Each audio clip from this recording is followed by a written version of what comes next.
everybody. Welcome back to 5 Easy Questions.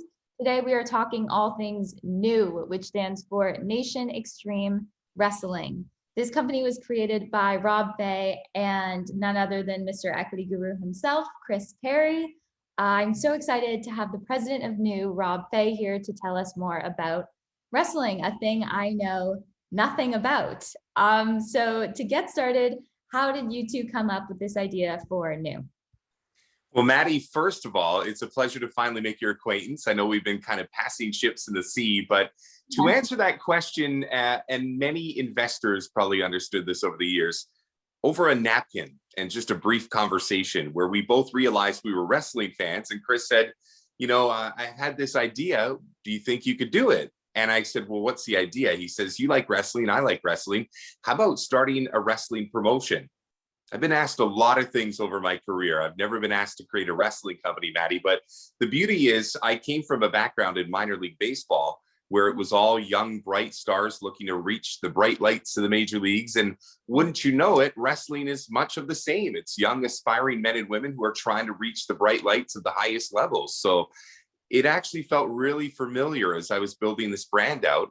We've put on 2 shows. They're both sold out. We've got a huge fan base in Vancouver and across British Columbia. And we're actually at the Vancouver Convention Center with a sold out crowd waiting us on October the 9th. So the reality is wrestling is a really unique entity. It's a really marketable entity. And I think everybody draws, whether it's their childhood or even today, from a moment where they became fans of wrestling. So even though you're not a fan yet, Maddy, my goal is to make you one by the time we're all done.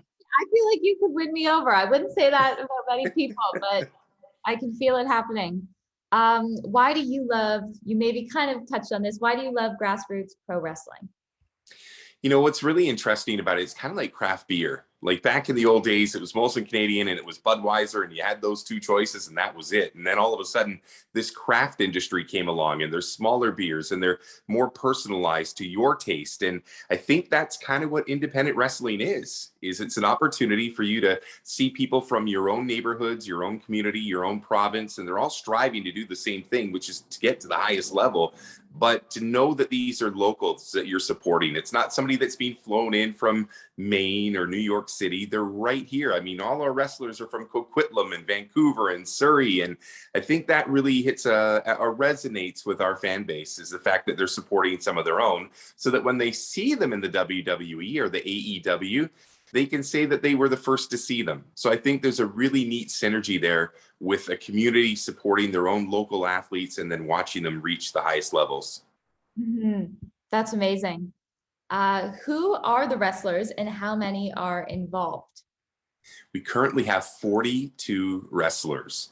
And when Chris Perry, what was it, like 6-7 weeks ago, said, let's start this company, I had the daunting task of going out and trying to convince these wrestlers that what we were doing, this new brand, was something that they should invest in and look in. And when I say invest, I mean, we're investing their time, their bodies. I mean, these guys put stuff on the line. I mean, they're jumping off of top ropes that are 12 feet above the floor. They're doing things that are, you know, people always say that wrestling is quote unquote fake, but I can assure you jumping off a 12-foot platform is not fake. It's as real as anything else, but they do it like professionals. So that was one of the things where I started to realize that they're more than just characters, they're people, and I wanted to take care of them. And that was one of the things that Chris and I really wanted to focus on, because these guys aren't wrestlers 24 hours a day, 7 days a week. We've got beer truck drivers, we've got people that work in offices, we've got people that have, quote, regular lives, and then at nighttime trade in that 9-to-5 job, put on some face paint, and decide that they're going to be professional wrestlers. So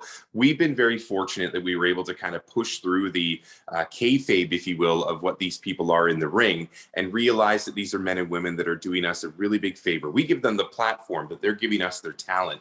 And that was something that Chris, and that actually really inspired me, is Chris had this conversation with me and the wrestlers, and he said, listen, I know that this is kind of a carnival type, industry that you're in, and, some people make $15-20 a show. We're going to pay you according to what the BC government standards are. And all of the wrestlers looked at each other like, seriously? We pay full freight for every single wrestler, whether they wrestle once or twice, whether they do a 5-minute show or a 25-minute show. And the wrestlers have really bought in because we treat them like professional athletes. We don't treat them like they're doing us a favor. We treat them like we basically treat them as if we know how special they are. Oh, that's amazing. Coming from a background of like English literature and acting and stuff, it's so, yeah, and it gives people an extra level of confidence too, I'd imagine. Well, I think, if I could summarize it, imagine going and working all day and somebody not paying you for the effort that you put in. And it doesn't always have to be monetized in cash, but just walking away with dignity, with integrity, knowing that your work was respected and appreciated. That was really one of the biggest pillars that we kind of put into our foundation. Was we wanted to make sure that these wrestlers felt like they were professional wrestlers. And that means having a doctor on site. That means having food there before and after. That means making sure that they know days in advance what we're asking of them, not when they show up 10 minutes before, because I actually think that benefits the fans. When they see a well-run business operation, then they feel confident in spending their money with us. So I've been really proud of just the integrity that we've brought to an industry that really is a little flighty and was looking for somebody that had a little business sense. And we put a model in place, and it wouldn't surprise me, based on the current trajectory that we're on, if we're not the top promotion in Western Canada by 2022. Wow. Okay, what does it take to become a wrestler? Oof. Well, let me answer that, Maddy. There's a couple of different things. One, there's the technical aspect. And what I mean by technical is you got to go to school. You've got to learn how to fall. You got to learn how to punch properly. You got to learn all the, it's really no different than martial arts. It's no different than football, baseball, basketball. You've got to learn the pillars, the basics, and then you can kind of branch out. But you've also got to have a personality. This isn't a place where you can go hide in the corner. And I think the one thing that I've learned, even in the first couple of weeks, is how important it is to be able to face a crowd and bring them into your world. For example, there's a lot of guys with big muscles. There's a lot of guys that look the part. You can put them on the front of the magazine and they'd sell hundreds and hundreds of copies. But it takes a rare individual to be able to look at a crowd of 500 people that are looking back saying, okay, what's next? And be able to orchestrate all of those people through the story that you're telling. It's a gift. And it's something that a lot of our wrestlers have worked on years for before they actually get to a point where they feel comfortable doing this on a regular basis. It's no different than a magician who takes years to fine tune one single trick. But once he gets that trick down and does it in front of a crowd and they're startled, then you know you've arrived. And I think that's kind of what it takes to be a wrestler, is one part putting the body in front of everybody and the other part making sure that you can tell a story with that body. That's amazing. It reminds me a lot of dance, like kind of the perfect mix between sport and artistry and performance. Perfectly. Yeah, it's eerily similar. Wow, see, winning me over. I am shocked. I ended up watching wrestling. Okay, and my last question is a three-parter. Sure. What is a Boston crab, German suplex, and a Canadian destroyer? I'm good for two of those three. So let's, a German suplex is where I take you right to the top of the elevator shaft and then I slam you right down to the floor. So the best way to describe it is, if it was you and me, I would pick you up right to the top. Your feet would be you'd graze in the ceiling, and then I would drop you right down on your back. Boston crab's tough. I mean, let me just put it to you that actually all three of the moves are not enjoyable. You've given me three moves that are not going to make you feel good the next day. But basically, I think the best way to describe them is they're all things that are going to try to get you to submit. And that's the beauty of what wrestling is we know, and again, full disclosure, we know who's going to win before they walk out. We know what moves are going to be done before they're done, so that we can, of course, make sure that their health is first and we can tell a good story.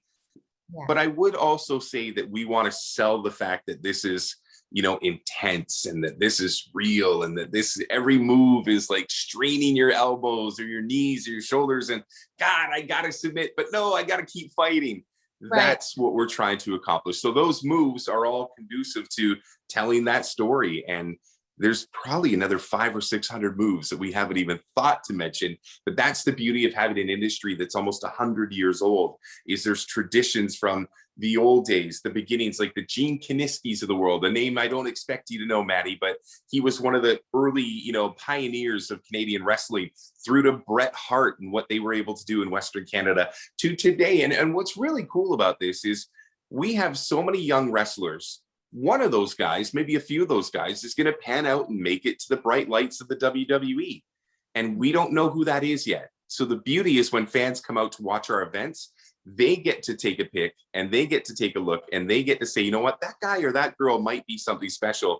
And then we get to follow their careers and see if it turns out to become something special, which chances are it will. That's really exciting. That is all the time we have, but where can I send people to learn more about this or buy tickets? Whether you're a fan, whether you're a person that wants to advertise with us, whether you want to invest with us, it is all one place. It's your one-stop shop. It is nationextremewrestling.com. Chris Perry and I have put a lot of time into that website to make sure that when you get there, it basically walks you through our entire company and gets you ready for our next event. Oh, congratulations to the both. Thank you. Amazing. I can't wait to follow along and hear about it soon. If you'd have told me 6 months ago that this was my career, I would have questioned your sobriety. But I'm here, and now I'm hoping to do it as long as they'll have me. Oh, that is phenomenal. Thank you so much. I'll talk to you soon. Let's hope so, Maddy. Thank you.